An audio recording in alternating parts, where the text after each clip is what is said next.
Right now, we're going through a pandemic, which is something that the human race has experienced before. We've got the Spanish flu, we've got the plague. There are many instances of this pattern repeating itself. What can we do when we see patterns like this on the global scale? Is there anything that we as individuals can do, or do we just sort of watch it unfold? Yeah, we can do something. I think that like your summit and many other activities and groups that are interesting in deepening our awareness of the living process. And when I see a pattern, I see a symptom. And it's so easy to get entangled in that symptom and to even talk too much about the symptom. Not we have to be very careful. We don't want to support fascism and we don't want to support like certain patterns in the world. We need to be discerning, clear, maybe even protect people that are still like in the US, the structural violence against African American people cannot continue, and every one of us needs to do our best to stop the ongoing traumatization, let alone the support like 400 years of traumatization that needs to be healed. So there is something that we need to step in. We have a responsibility as citizens to do our best, not to save the country. If everybody does his or her best, we will do a lot.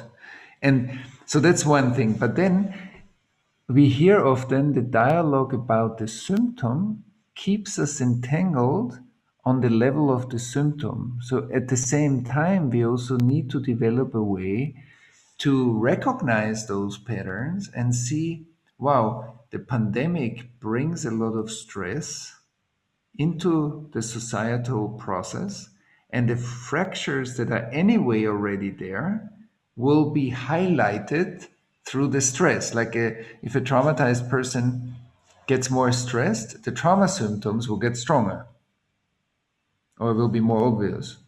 So when a traumatized society gets more stressed, the underlying fragmentations will appear more on the surface of the society.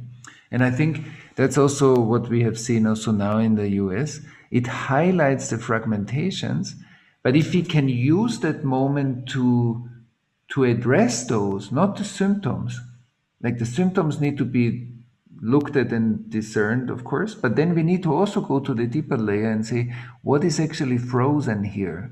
How has the Civil War been integrated? How did we integrate the traumatization and the ancestral traumatization of African Americans and white people and Native Americans in the society? Because those are the underlying canyons that are invisible usually, not structurally, but the essence of it is invisible. The symptoms are very obvious.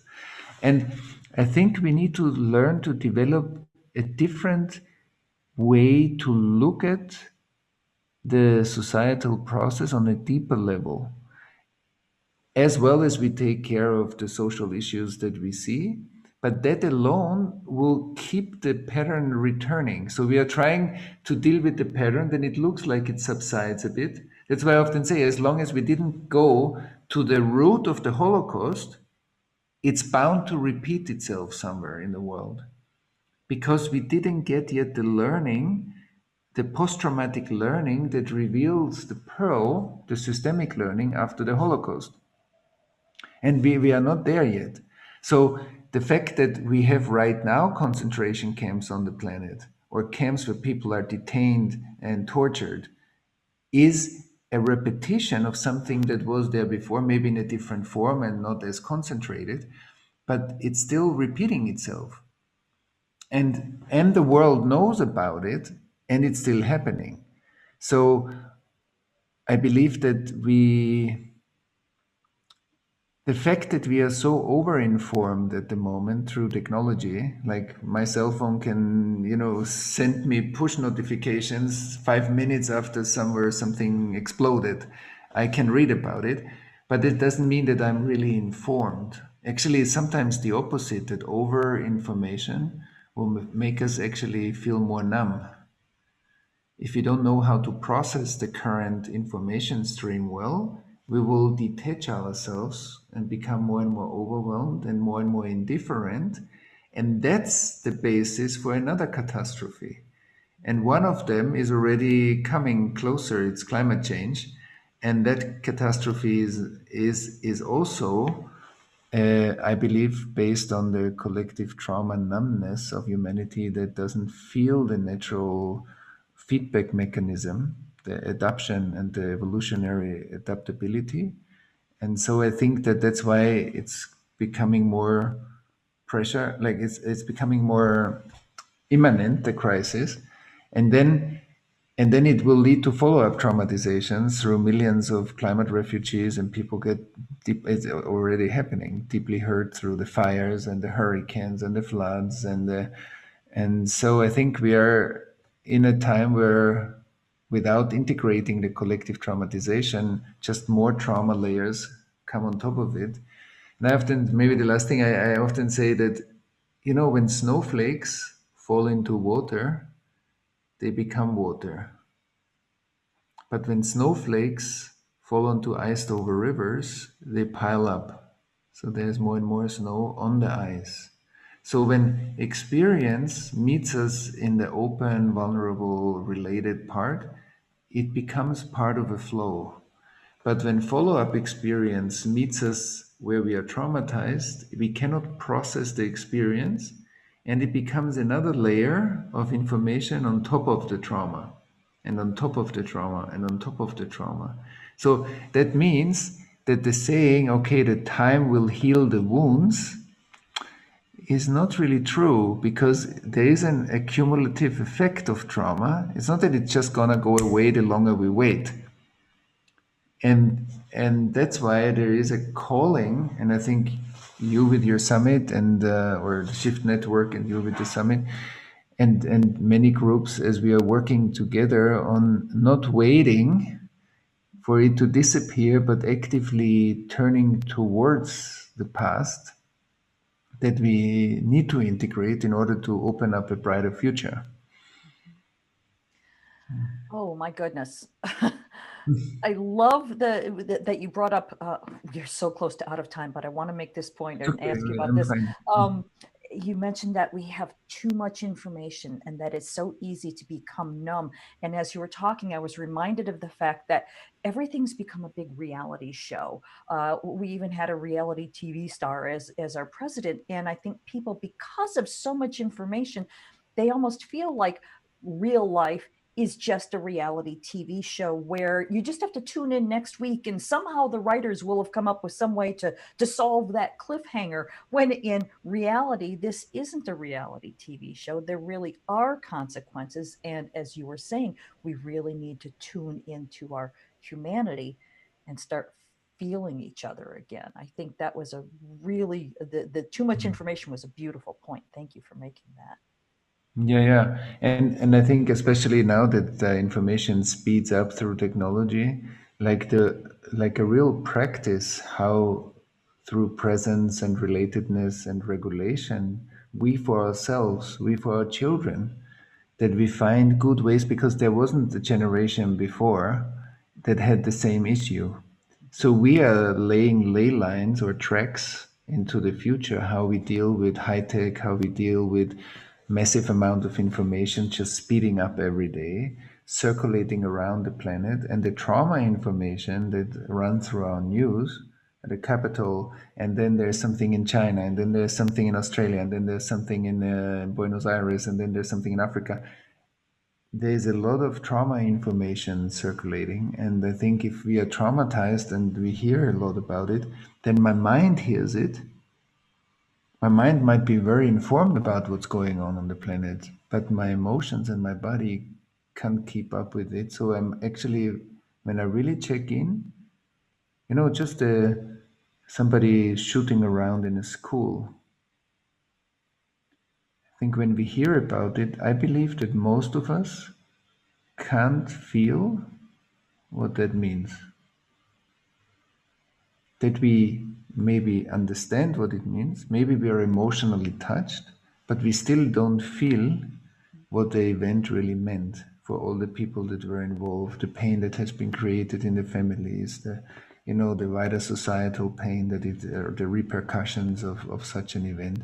So we are actually not contemporary witnesses or not holistic contemporary witnesses.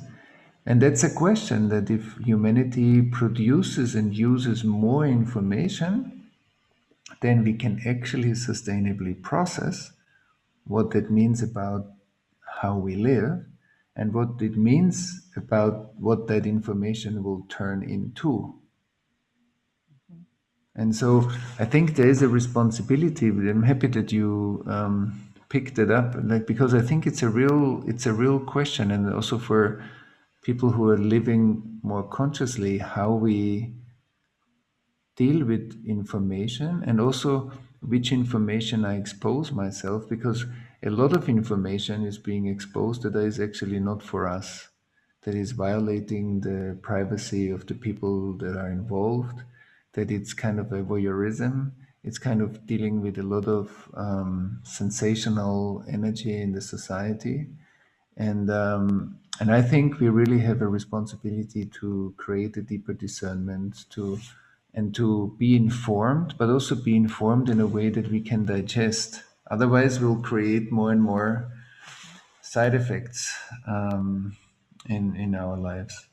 And I have one more thing that I want to say, given it's also like an ancestral trauma summit, that there's a beautiful saying in the Jewish mysticism is like in the time of the revelation, the fathers will turn to the sons and the sons will turn to the fathers, or the parents, the mothers to their daughters and the daughters to their mothers, like that when the ancestors can turn to each other and see each other. I often say presence is seeing, is clarity.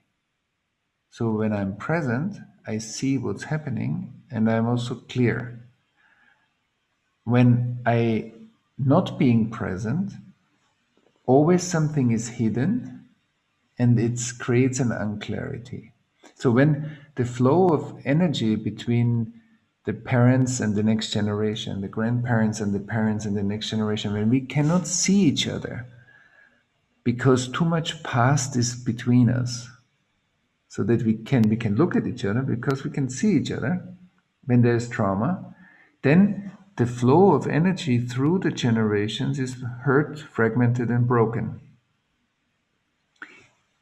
And when we look at our bodies, the structures of our bodies, I often say there is such a collective belief that my body is 30, 40, 50, 60, 70 years old. And I would say your body is hundreds of thousands of years, millions of years old, because the cells sticking together, creating organs and emotional systems and thoughts, most of the people talked about what we are talking about already in the past. Like, not most of it, but some people talked about most of the things that we are talking about already. So it's not that we are so genius and all the things that we are bringing nobody thought about before. So, and I didn't invent anger and I didn't invent cells sticking together. So that's not, I'm resting in the achievements of all the ancestors. So the ancestors are actually structures of consciousness that make this conversation possible.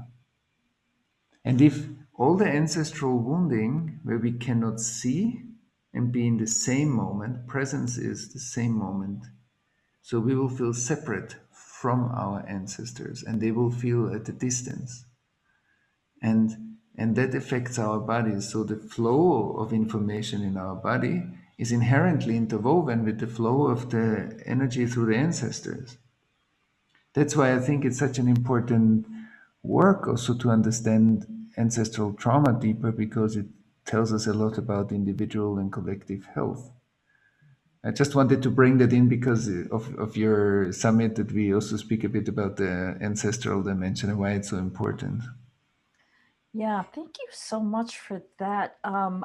I have kept you far longer than I'm supposed to. This conversation is just so fascinating. I want to make sure that we mention your website. It's thomashuebl.com, and that's where people can find your books, everything they want to know about you. You've got a YouTube channel. Um, gosh, once again, Thomas, I just want to thank you for spending some time with us and for sharing you know, years worth of experience and knowledge. Thank Hmm. you so much.